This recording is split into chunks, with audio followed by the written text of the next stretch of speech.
Hey, what's going on, guys? Troy at Mountain Man Treasure here, and today, a few sales and a little bit of advice. Mountain Man Treasures. What's going on, everybody? My name is Troy. I'm a reseller in Montana. That means I go to estate sales and garage sales and thrift stores. I find things that I think are priced too low, and then I bring them home, clean them up, put them online, and sell them for a profit.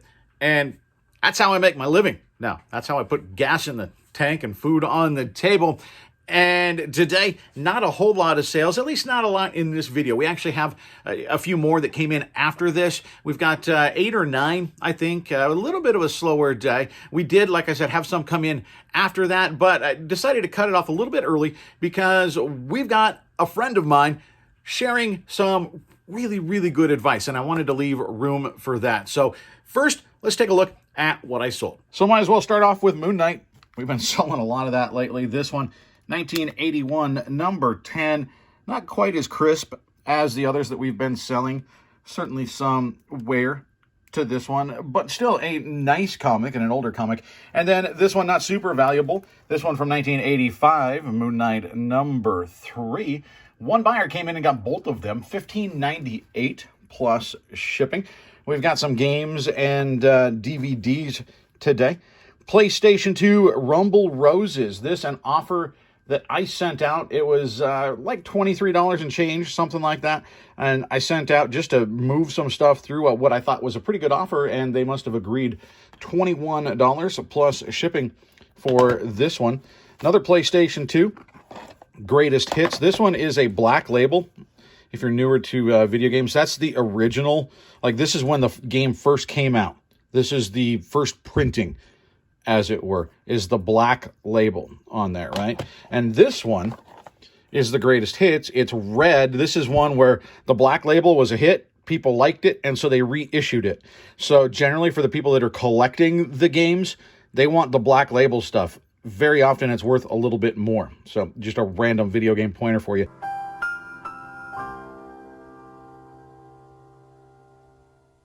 Dragon Ball Z game here, again, like I said, for the PS2. And this cool game sold pretty quickly, listing $14.73 plus shipping on that one. And then we've got another PS2 black label. This is the Godfather. And cool game here, and it was complete. We sold this one for $23.44 plus shipping. If things are slow, try to find and list some video games. Video games are always selling. Little low dollar sale here. Stanley Kubrick's 2001, A Space Oddity. Still new and sealed. Picked this up for $1 at a local, like, literally 2 blocks away from my house sale. She was selling a bunch of DVDs. And this one, I had it listed at $4.99. They sent me an offer this morning of $3.99 plus shipping, and I took it. So that one headed out.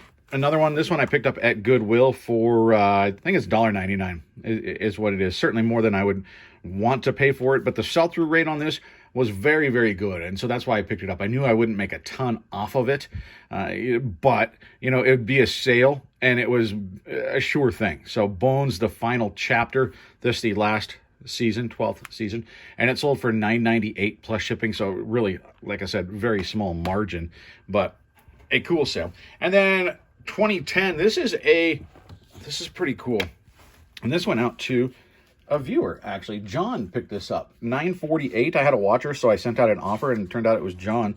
And this is a souvenir program. They used to sell these at like the concession stand and stuff at movies. And it's basically like a program. And these are really neat. I picked a pile of these up from Mr. Buys-A-Lot, actually, in an auction a while back. And I really like them. I think they're the coolest thing. And so this one going out to John, $9.48 plus shipping. John, thank you so much. I will get that one out to you. And then one more, at least for now. We've got some PVC figures, the Sesame Street gang here. They don't necessarily sell too well by themselves, so I lotted them up. And so we've got Bert and Ernie doing baseball back there. We got Oscar in the can. Big Bird, of course. Cookie Monster with his cookie guitar, and Snuffleupagus. I've heard it both ways. I don't know. He's the big woolly mammoth guy. And these guys sold for $19.76 plus shipping. And we'll just cut it off there and leave a little bit of room, like I said, for a friend of mine. I reached out when I decided to go full-time to a couple of folks and said, hey, this is something that I'm doing. I know it's something that other people are thinking about, or that, long-term they would like to do is, hey, let's make this reselling thing the full-time gig. Let's do this for a living. And so I reached out to some folks that have done that have made that leap and said, hey, what would be your best advice for somebody that's thinking about doing this? We already heard from Kevin, Commonwealth Picker, and it's time now to hear from Rachel Strickland.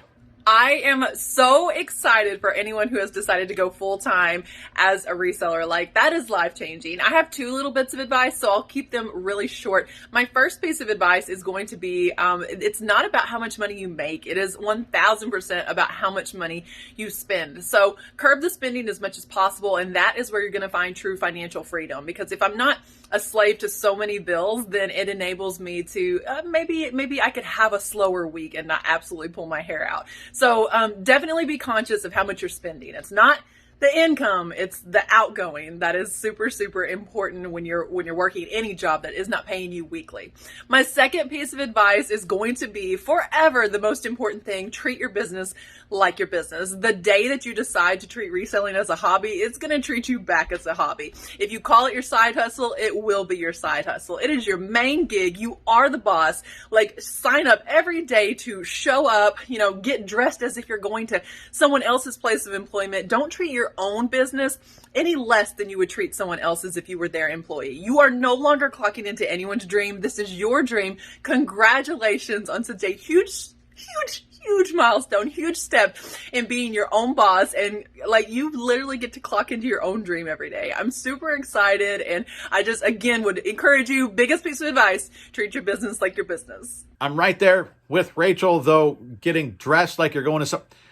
I'm wearing my comfy pants, Rachel. I'm wearing my comfy pants. That's all there is to it. I appreciate you guys hanging out with me today. Thanks so much. Lots more What Sold. I just literally got back from an estate sale, picked up some really cool stuff. So I'm going to bring you a video about that coming up. Hit a couple of garage sales last weekend. We actually have a private pick coming up this weekend. So lots of cool sourcing videos coming up. It's not quite here yet. Actually, yesterday we had snow on the ground. So garage sale season isn't in full bloom here in Montana, but it is coming. So stick around on the channel. Lots of What Sold, lots of sourcing. It's going to be a fun summer, and I look forward to riding along with you throughout. So I appreciate you guys. Hit the thumb, hit that bell, hit the subscribe if you haven't. There's lots of things you can click on underneath here. And I'll see you next time.